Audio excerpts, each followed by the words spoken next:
Welcome, everyone. I'd like to call tonight's regular meeting of council to order.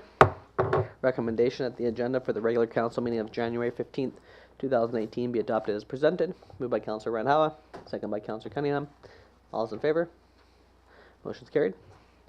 Item 2A or 3A is a recommendation that the minutes of the regular council meeting of December 11th, 2017 be adopted.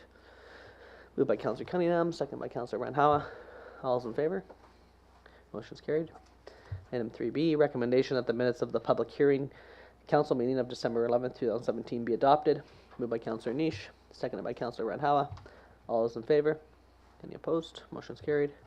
And item 3C, recommendation that the minutes of the committee of the whole meeting of December 11th, 2017 be received. Moved by Councillor Cunningham, second by Councillor Niche. All those in favor? Motion carried. Okay, first up, we have a report from the Manager of Transportation Economic Development, I believe through our CFO, regarding the Cow Bay Marina Fees and Charges Amendment Bylaw number 3422/2018. Thank you. Having the 2016 and 2017 boating seasons behind us, staff have identified some amendments to the rates and additional service fees not originally included in the bylaw adopted in 2016. The bylaw amendment proposed sees the following changes. It moves the previous Schedule A to Schedule F. The definitions and regulations have been removed from the original bylaw and are instead placed as a separate schedule now called Schedule A. It increases the monthly moorage rate during the peak summer months, being June through August, from $10.50 per foot per month to $21 per foot per month. This is proposed to bring the summer monthly rate to at least half of the revenue generated from the itinerant boating revenue for 1 month. The current rate equates to 1/4 month revenue at the daily rate. One of the purposes of the Marina grant funding was to generate economic opportunities for the local economy and drive tourism. The current rate makes it too economical to book for a month if any boater, being term traveler or local, wants to stay at the marina for more than 7 days in the summer. An occupied slip means less availability for itinerant travels. A new rate is established for an unexpected clientele, that being the super yachts. These vessels place higher demands on the marina service, and so a special rate has been created to recognize the additional needs of this customer. The rate proposed is comparable to other marinas on the coast that can accommodate these vessels. Having super yachts mooring at the marina is a new development that could generate thousands of dollars worth of economic spin-offs when these vessels restock stores, get repairs, and resupply a wide range of items such as floral arrangements. And a final addition to the bylaw is a fee for marine facility security. Some commercial and private vessels require a marine facility safety officer under the federal government legislation. This fee was not contemplated in the initial bylaw, given pocket cruise ships were not thought to be a marina customer originally. A final note, it is estimated that the economic generation to businesses in Prince Rupert was approximately $1 million in 2016 and $1.5 million in 2017. There are a large number of boaters who used to pass by Prince Rupert on their way to Alaska, however, are now including the Cow Bay Marina and our city as part of their summer travel plans. Questions from council? Councillor Randhawa. Thank you, Mr. Mayor. So, this increase will, you think we can still have the same number of yachts next year too with this new increase, or some people won't be coming here then? There's a large number of itinerant vessels that call on our marina in the summer months of June, July, and August. We do have enough demand from monthly moorage to fill up our marina, but of course the revenue from that is only 1/4 of what we can generate with the itinerant rate, daily rate. Given the fact that the grants were given to the city for building the marina mainly to incent economic generation in the north, and also have a lot of those itinerant boaters stopping in Prince Rupert. If we were to fill up the marina with just monthly moorage, we would actually not be going forward or enacting what the purpose of some of those grants were. So although this doesn't offset exactly how many the revenue 100%, It does increase the fee, so if somebody were to just stay for 8 days, they're not just going to just pay for an entire month and then they can pay for 7 days and then possibly just leave their vessel there, and it provides them more opportunities to just leave and leave their boat there. We want to be able to have more itinerant vessels stopping in at the marina. So the more slips that are actually taken with monthly users is less slips available for itinerant travelers that are coming through. Any follow-up? Yeah, my just concern is like with price thing. I don't like to see like more people losing because price is too high and we losing those customers. We don't. There won't be any reduction in the number of people using the marina. Councillor Niche? I think the original intention of this, it was for itinerant traffic, so the increase is just for those busy months in the summer, and it's for the people that want it for a month. So to me, the whole idea of this marina was for the people traveling through it. It wasn't really meant for people to be staying long periods of time. So it's not really raising rates for the reason why we built or put that in there. So I agree with this. Councillor Cunningham? A couple of things. First, I checked on prices in other marinas up and down the coast, and this is basically in line with what they charge for summer months and that. Secondly, I noticed on page 31 and in other parts here, it was brought to my attention that you've got owner or his servants, and then in the next paragraph in B, you've got the owner, agents, or employees. Why couldn't it be a little more consistent with just employees? I don't see the, it's just a wording, but it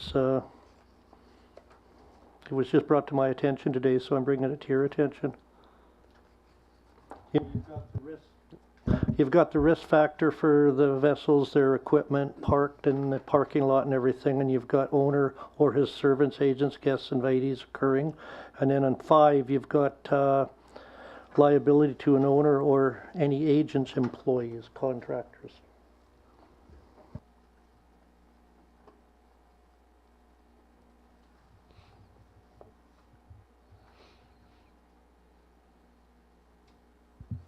Are you recommending that we make it consistent? I would think so. It sounds better if it's just employees all the way through.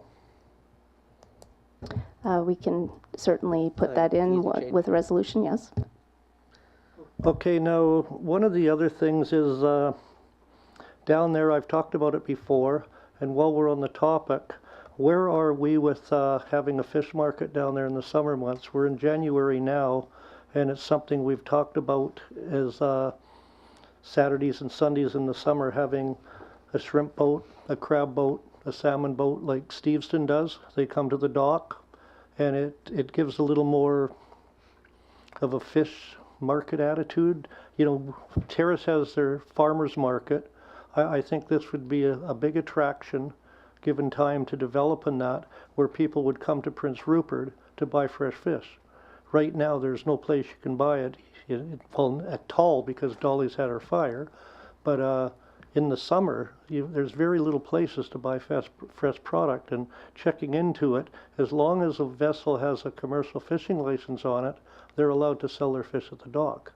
And so I see no reason why we can't find some way around getting boats to come, and not a free-for-all or anything, have it controlled in some way so we can have fish boats come in an orderly manner and sell their wares. We are looking into that right now. Other questions? Councillor Randolph and then Councillor Thorkelson. So with this new increase, you have any forecast how much extra revenue we can generate?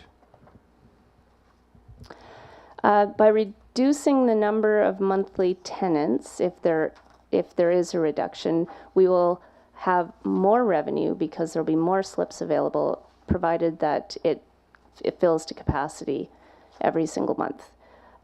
If there is no new itinerant traffic, the increase would increase the revenue by 1 week in revenue per slip that's actually being rented monthly. Those are our only projections. We don't project there to be any reduction in the revenues to the city at all, even with this rate increase. Councilor Thorson? I was wondering, what is, I can't find a definition in here of what is itinerant. So are you, like, how are we determining which rate to apply? If somebody wants to just stay for a few days, they're considered just an itinerant traveler. So somebody who's just coming in, staying for a couple days, 3, 4, that sort of thing.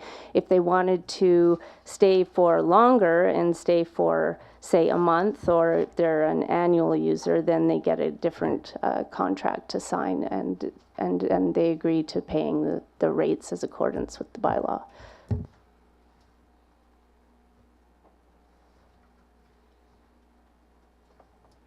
Yeah, I just didn't, I couldn't see what the, I couldn't see a definition in here of what the, I see what a short-term rate is, right? I can see short-term mooring, means mooring for a period, minimum period of 1 month and less than 365 days. That's short-term mooring. And then they have temporary mooring, means mooring for a maximum 1 month period. And so I was just, I just wonder if we're calling them temporary, they would be listed under the temporary? Yes, sorry, we call it itinerant traffic, but it is under the rates bylaw, it's the temporary mooring. Okay, then I had one other question about this, and this was, find my paper, I should have marked it. I was just wondering why we are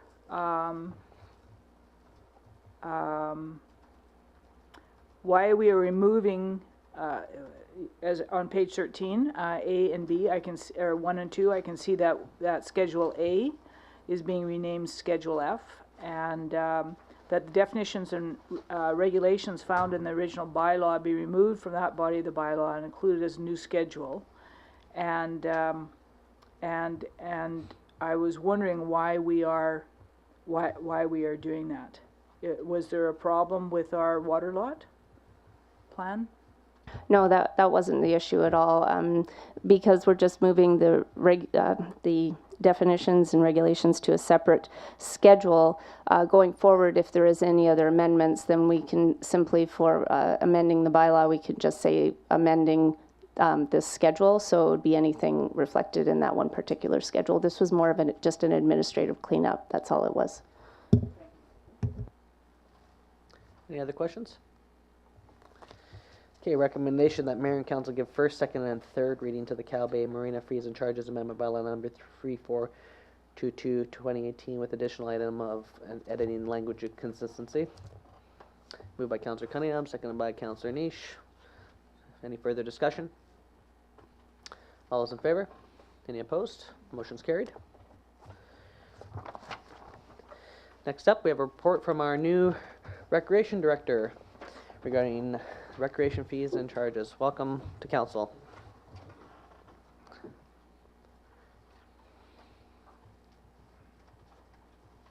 Yes, Mr. Manager. Possibly I can just introduce, Maybe because an introduction is in order, yeah. yeah, because some of you may not have met David yet. This is our new recreation director. I will attempt to say his last name correctly, which is David Geranazzo. And David is now, how long you have been with us now? 2 months. And so this is his first opportunity to present a bylaw change to council, and I'm really hoping that this will go well, Your Worship.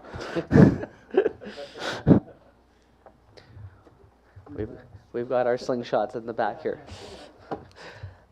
Okay, take it away. All right, so it's pretty minor. That we've got a housekeeping change we want to make to the charges and fees bylaw. Upon evaluation over the last year or so, there's two fees that aren't working the way they were intended and the way we want them to work. So we want to reduce one of those fees, and we want to put a cap on the other one. As well, we want to make a minor wording change to the wording on the first of those fees. Yeah. Would you like to describe what those changes Sure. are? We're changing the terminology from stall to space for the parking lot fee. So that way we can rent it out a little more with a little more flexibility to larger truck sizes that are taking up more than one stall. We want to adjust the parking lot rental fee downwards. The fee right now is much too high. So we want to move that downward to a lower fee point. And then we want to change the current table and chair rate so that there's a cap after 4 days. So for the longer term rentals, it's a little more plausible for them to do that. Great. Any questions from council? Councillor Cunningham? The stall rate now, one of the fundraisers that the Recreation Commission handles is Junk in the Trunk. And they charge so much per car to come and sell stuff in the parking lot. I don't know, you weren't here last year, but they do that. And this, what they charge for the stall and what you're going to be putting in this rate are two different things. It's something maybe we'll discuss at a Rec Commission meeting coming up. Yeah, we can discuss that for sure. Other questions from council? Okay, recommendation that council give first, second, and third readings to the recreation fees and charges bylaw number 3423/2018. Moved by Councillor Randhawa, second by Councillor Moreau. All those in favor? Motion's carried. Thank you very much. Okay, any reports, questions, or inquiries from members of council? No. I'll just say a quick update. So just about the highway safety update that our staff have touched base with the ministry staff, transportation staff, and we're looking to have a meeting with council in early February to discuss a wide range of options that are available to improve the downtown safety. So the ministry is beginning to engage with us on that. So just wanted to give a quick update. And that's all I have. If no other updates. Oh, Councillor. Did we get that letter sent off to CBC? I believe so. No? Tomorrow? Okay, tomorrow. Communications nodding. Okay. Okay, motion to adjourn. Moved by Councillor Niche, second by Councillor Moreau. All those in favor? Means adjourned.